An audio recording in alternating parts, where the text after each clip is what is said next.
There are at least 7 glimpses of the gospel in the book of Job. They are as follows. The next 19 words are as powerful as any found in the Hebrew Scriptures. It is the big story of the entire Bible. It's the summation. It's the bottom line. These 19 words can be found in chapter 19.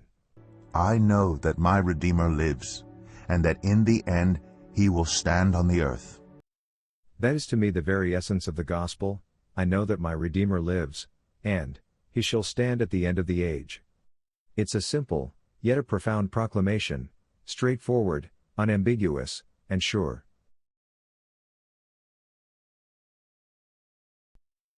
The book describes Job as a perfect and an upright man, one that fears God and shuns evil. In the land of Uz there lived a man whose name was Job. This man was blameless and upright. He feared God and shunned evil.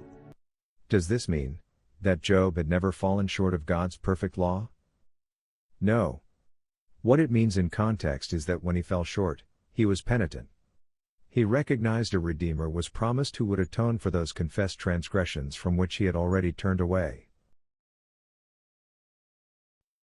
While reading Job, we need to remember that. And we know that in all things God works for the good of those who love him, who have been called according to his purpose.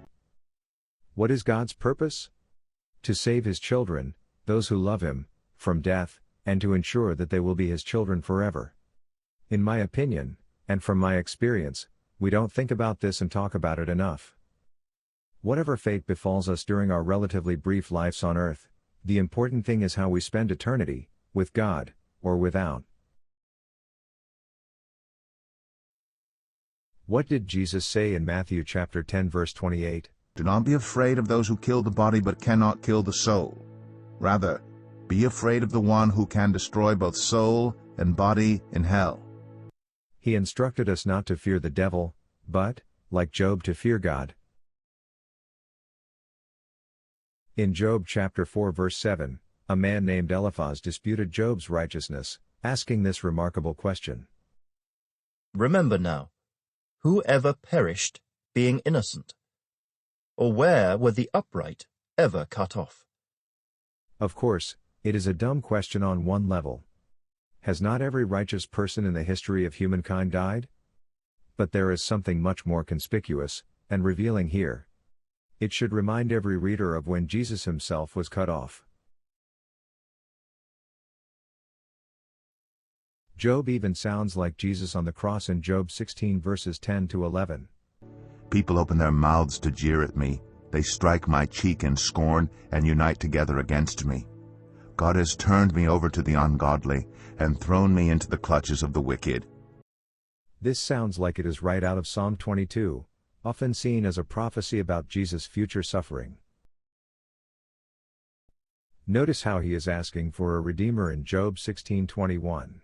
On behalf of a man, he pleads with God, as one pleads for a friend.